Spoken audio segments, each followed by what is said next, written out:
2021년 9월이 고점인데 그때 대비해서 한 30% 빠졌다가 2023년 2월부터 오르기 시작한 거거든요. 그러니까 올해 이거 안 올랐으면 우리나라가 96년보다 경기가 더 낫냐 나쁘냐 소리 지금 이런 이야기 할 필요도 없을 정도로 심각한 불황이었을 겁니다.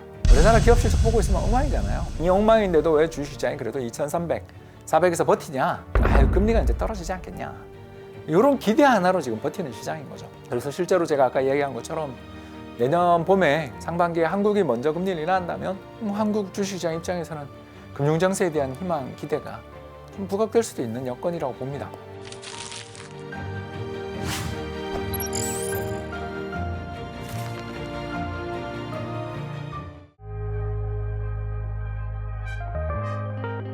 미국은 상반기에는 힘들 것 같은데요. 내년 2024년 상반기에 미국의 금리 인하가 있다면 그 서프라이즈일 거고, 그렇다면 뭔가 충격이 생긴 거죠. 그러니까 어떤 우리가 지금 저희가 알고 있는 인식 범위 밖에 있는 일들, 그러니까 코로나 같은 거, 아니면 우크라이나 전쟁 같은 거, 이거 우리 예상 못했잖아요. 우리 해외에서 벌어지고 있는 이런 쇼크나 가능성에 대해서 한국 사람들은 아무도 몰라요.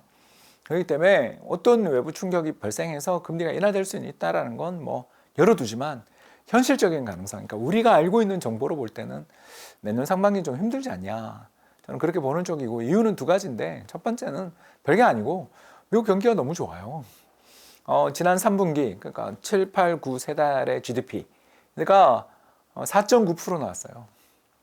근데 그 4.9%를 뜯어봤더니 재고가 좀 늘어나면서 성장률을 올린 거 한 1%를 제외하더라도 나머지 3, 4%는 이게 대부분 경제가 좋아져서, 특히 소비랑 건설 투자가 엄청나게 좋아져서 생긴 일이라는 거죠. 부동산 담보대출 금리 7%를 찍고 있는데도 왜 건설 경기가 좋아요? 이렇게 봤더니 건설 경기를 좋게 만드는 요인들이 이민이 엄청나게 늘어나는 데다가 우리나라 한국 기업들, 삼성전자랑 LG에너지솔루션, 현대차 같은 기업들이 지금 미국에 공장을 엄청 짓죠. 이 과정에서 또 땅값 비싼 데 가겠어요?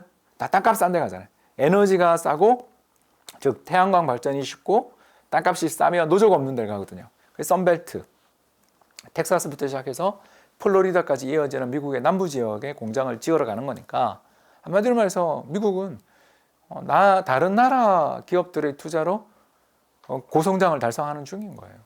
이게 미국의 지금 그 인플레이션 감축법, IRA라든가 칩 액트, 그래서 반도체법 이런 것들을 만들어서 우리뿐만 아니라 TSMC부터 시작해서 전 세계 수많은 전기 전자제품 메이커들이 다 미국에 공장을 짓는 게 이것 때문이잖아요. 이게 그러면 지금 짓기 시작했는데 금방 사라질까요? 그렇지 않다라는 거죠. 그게 저는 가장 큰 요인 아니냐라는 거고요. 두 번째는 미국이 금리를 인하해 주려면 인플레이션이 딱 잡혀야 되는데, 저도 인플레이션은 잡힌다고 보는데, 가장 중요한 미국의 인플레이션 구성 요소가 바로 뭐냐면 집세, 쉘터 프라이스예요. 렌트 프라이스. 근데 이 렌트 프라이스가 아까 이야기했잖아요. 집값이 오른다고 했던 거에 연동되거든요. 건설 경기 좋으면 집값이 오르잖아요. 없던 지역에 건물 짓고 막 올리고 사람들 모여 살기 시작하면 집값이 오르고 땅값이 오르죠. 그러면 어떻게 돼요? 월세 가격도 연동돼 오를 거 아닙니까? 근데 그게 전체 미국 소비자 물가의 한 40% 돼요. 그러니 이게 미 연준 입장에서 완전히 꽃놀이패죠, 지금. 금리를 올려도 부동산이 안 죽고 집세도 올라가고 그러면 금리 계속 올려도 되는 상황인 거죠. 그러니까 이런 태세를 보고서 얼마 전에 미국 국고금리가 5%까지 간 거 아니겠어요? 그래서 모든 관건은 결국 미국의 부동산 경기인데, 부동산 경기가 쉽게 식을 것 같지 않다라면 인플레이션이 떨어지더라도 천천히 떨어지는 거지, 급하게 안 떨어지는데 미 연준이 주식시장 좋으라고 금리를 인하해 준다? 이게 좀 이상하지 않아요? 언제부터 주식시장을 그렇게 부양하고 싶어 했다고, 안 그래도 버블이라고 지금 생각하는 것 같은데, 이래 종합하면 내년 상반기까지는 동결만 해줘도 고맙지, 금리 인상만 안 했으면 좋겠다, 그 정도인 거고요. 이제 그 뒤에 인하냐 아니냐는 현재 우리가 봤을 때 내년 하반기 경제까지는 안 보이니까 그걸 어떻게 알 수 있어요? 1년 뒤에 미래를 알 수 있으면 저는 이미 부자가 됐어야죠. 그죠? 이코노미스트가 맨날 전망이 틀리잖아요. 왜 틀리냐고요? 저희들이 아는 범위 밖에 있는 일이 터져요. 이스라엘이 정말 하마스한테 그렇게 어마어마하게 초반에 대패를 시작하고 전쟁 시작할 줄 누가 알았고, 우크라이나 전쟁 지금 만 2년 돼 가도록 진흙탕에 빠져서 러시아가 저렇게 경제 멸망 앞으로 하고 있는, 그죠? 이게 벌어질 거라고 예상한 사람, 저 어떤 전쟁 전문가 한 사람한테도 들어본 적도 없어요. 저희 경제 분석가만 경제를 예측 못하는 게 아니고요, 모든 정치학자, 군사학자들도 다 예측 못하더라고요. 그렇기 때문에 제 말을 너무 믿으시면 안 되고요. 저는 주어져 있는 정보 내에서 봤을 때 금리 인하는 상반기까지는 힘들어 보인다 정도인 거죠. 대신 이제 한국은 미국보다 먼저 금리 인하를 저는 할 수 있다고 보는 게, 미국이 금리를 인하하기 전에 어떤 행동을 하냐면 포워드 가이던스라 그래가지고요, 점도표를 바꾸잖아요. 예를 들어서 지금 5.5인데 내년을 4.75를 했다. 이러면 지금은 동결이지만 곧 인하한다는 소리잖아요. 그러면 한국은행도 아주 없는 용기를 긁어 모아서 금리를 인하하려고 시도할 가능성이 있죠. 우리는 아까도 이야기한 것처럼 인플레이션도 외부 요인이지, 그리고 우리나라 내수 경기는 그래도 좀 버티고 있지만 수출 경기 더럽게 안 좋지. 그러니까 한국은 금리 인하하고 싶은데 미국 눈치 보면서 못하고 있었는 걸 미국의 포워드 가이던스에서 금리 인하에 대한 신호를 주면 먼저 우리가 할 수도 있는 거 아닌가. 미국보다 우리나라 사정이 더 안 좋으니까. 세 가지 이유.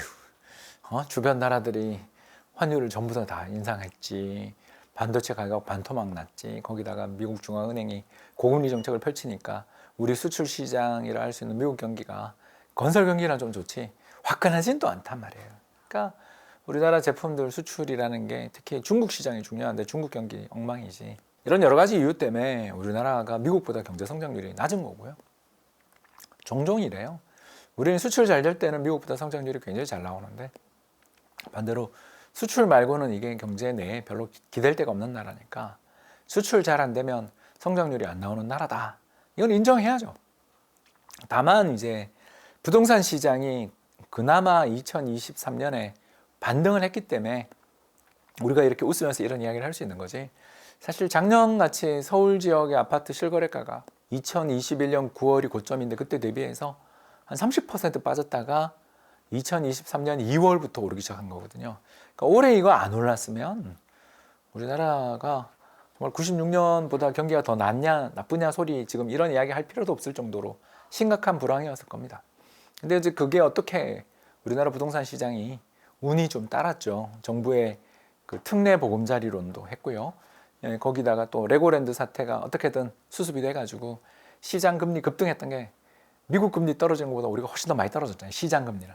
이런 식으로 우리가 돌아가다 보니까 부동산을 부양하는 데 성공하긴 했는데, 부동산 PF 문제로 가게 되는데, 일단 지금은 브릿지론이라고 해서 이거 땅 파기 전에 대출받은 것들이 이제 문제가 됐다라면, 이제부터는 PF는 뭐냐 하면 건물을 짓고 있는데 이게 미분양이 날 때 문제가 되는 게 PF입니다. 그래서 미분양이 늘면 PF 터지는 거예요. 그건 어쩔 수가 없어요. 그런데 정말 다행인 게 최근 미분양이 계속 줄고 있거든요. 그러니까 물론 부동산 시장이 좋아졌기 때문이죠. 그렇죠. 그렇게 생각을 해보신다면 이게 미분양이 다시 는다 그러면 지금 부동산 프로젝트 파이낸싱 금리가 엄청나게 올라갔기 때문에 안 그래도 지금 힘들게 버티고 있고 정부 주도의 여러 가지 어떤 노력들을 통해서 PF 대출 만기를 이어가고 있는 정도, 고금리지만 이어가고 있는 정도인데, 만약 미분양이 대규모로 발생하는 게 터진다면 그때부터는 연쇄적인 문제가 생길 수 있어요. 한국은행이 미국보다 금리를 먼저 인하할 가능성이 저는 높다고 보는 거죠. 우리가 더 경제가 안 좋으니까. 왜? 3년타를 맞아서. 답은 아까 다 드렸잖아요. 그래서 그렇게 두들겨 맞은 상황이라서 한국은행 입장에서는 금리를 인하하고 싶은 생각이 꽤 많을 텐데, 또 그러니까 우리나라 인플레이션 요인은 외부 충격이지 내부 요인 없어요. 우리는 금리를 인상해서 인플레를 잡아야 될 정도로 인플레가 심각하지 않아요 라는 보고서를 내놓은 거 아니에요. 그런 면에서 보면 한국은행은 금리를 미국보다 먼저 인하할 가능성, 개연성이 있는데, 그 시점은 아까 말씀드린 미 연준이 점도표에서 올해 연말 금리 확실하게 우리 인하해 줄 테니까 믿어보세요. 그러나 지금은 동결이에요. 뭐 이런 약간 뜨뜨미지근한 태도로 돌아설 때 한국이 신속하게 금리를 인하할 가능성이 있고, 그러면 미분양이 뭐 폭발하고 막 그러지는 않지 않겠냐, 이렇게 기대해 보는 거죠. 근데 간당간당하고 위험하고 위태로운 건 사실입니다. 그럴 수는 있는데 일단 저는 집값이 오르기는 지금 좀 되게 그러니까 반등 흐름이 이어지면 너무너무 좋은데 이제 그게 약발이 이제 다 해가는 거 아니냐 좀 걱정하고 있죠. 일단 가장 큰 게 시장 금리가 미국 따라 미국만큼 오르진 않았는데 우리도 한때 10년물 국고금리 4% 넘었잖아요. 고정금리 대출의 잣대니까. 그래서 보금자리론 이런 금리들이 다 올랐단 말이에요. 이게 첫 번째고 여기다가 이제 또 경기가 올해 수출 경기가 이 모양 이 꼴로 가고 있는 상황에서 노동시장은 상대적으로 좋았지만 이게 정말 지속되느냐에 대한 걱정들이 좀 존재하잖아요. 그래서 기업들이 이거 정말 망하는 데 나오면 어떡하냐. 이렇게 불황이 길어지는데 수출 불황이 길어지고 있으니까 망하는 데 나오면 어떡하냐. 이런 걱정들까지 있다 보니 노동시장 여건이 정말 올해는 정말 생각보다 잘 버티고 있는데 내년에도 괜찮냐. 이런 걱정들까지 다 여기저기 있는 상황이다 보니까 집값이 안 빠지기만 해도 저는 대박이다. 그냥 잘 버티면 좋은 거지. 오르는 건 전 잘 모르겠다. 오른다면 제가 모르는 요인이 또 뭔가가 대박이 유전이 우리나라에서 터진다거나 천연가스전이 터진다거나 모르잖아요. 이건 내가 모르는 거예요. 아니 이스라엘이 세계 최대의 천연가스 생산 국가가 된다니까요. 3년 안에 거기서 터졌어요. 그 아무 자원이 없던 그 황폐한 이스라엘이 천연가스 대박이 났거든요. 그건 모르는 거예요. 그런데 일단 우리가 아는 정보 내에는 없잖아요. 그런 대박 따위는. 그렇게 보면 뭐 부동산 안 빠지면 다행이지 뭘 그렇게 크게 오를 것 같지는 않아요. 저는. 아니 집값이 오르려면 세 가지가 중요해요. 첫 번째 싸거나. 근데 올해 반등해 버렸잖아. 안 싸, 그죠? 두 번째 금리가 싸거나. 작년보다는 좀 빠졌지만 재작년에 비해서 금리가 한 3% 올라 있는데 싸다고 말할 수가 없죠. 세 번째 경기가 좋아서 고용이 폭발적으로 늘어나서 사람들의 구매력이 늘어나거나. 안 잘리면 다행이지. 올해 임금 상승률 보면 변변찮은데 뭐가 집값이 오를 요인이라고는 결국 내년에 금리가 인하가 될 거야. 경기가 좋아질 거야 라는 좀 이렇게 먼 미래 막연한 기대지 당장은 지금 잘 안 보이는 게 현실이잖아요. 물론 제가 그래도 붕괴는 안 된다고 자꾸 이야기하는 이유는 그냥 버티면 다행이야. 그러지만 내년에 그래도 부동산 PF 안 터질 거예요. 미분양 좀 줄 수 있어요 라고 이야기하는 가장 큰 근거는 당연히 정부가 내년 초에 신생아 특례 보금자리론을 하기 때문입니다. 그러니까 2살 미만의 아동을 키우는 집에 대해서는 5억까지 금리 1%인가? 와우 대박이고요. 그리고 집도 그 소득 제한도 1억 부부 1억 3천 동거 커플 경우에도 1억 3천 정도의 연봉 받는 거 미만에 있는 사람들이 9억 이하 시세 9억 이하의 집을 사는 경우에는 이 신생아 특례 보금자리론을 준다는 게 지금 공표가 됐고 총액이 27조 원인가 30조 원인가 그래요. 그러면 이 돈이 풀리면 살아나겠지. 그러나 올해 이 반등이 나온 다음이라 크게 수익이 나겠는가 이런 정도를 봅니다. 그래서 재미없다. 내년은 부동산 시장 별로 재미없다. 이렇게 보는 쪽입니다. 저는. 금융 장세를 기다리고 있는 거죠. 고도는 오지 않지만 다 기다리잖아요. 고도를 기다리는 것처럼 금융 장세를 기다리고 있죠. 그 금융 장세라는 게 뭐냐면 실적은 꽝인데 금리 인하를 기대하며 사는 희망을 먹고 사는 장세거든요. 우리나라 기업 실적 보고 있으면 엉망이잖아요. 이 엉망인데도 왜 주식시장이 그래도 2,300, 400에서 버티냐? 결국 금리가 이제 떨어지지 않겠냐? 이런 기대 하나로 지금 버티는 시장인 거죠. 그래서 실제로 제가 아까 이야기한 것처럼 내년 봄에 상반기에 한국이 먼저 금리를 인하한다면 한국 주식시장 입장에서는 금융장세에 대한 희망, 기대가 좀 부각될 수도 있는 여건이라고 봅니다. 따라서 저는 한국 주식에 대해서는 여전히 비중 확대, 작년보다는 올해가 좋았고 올해보다는 내년이 더 나은 장세가 아닌가 생각합니다.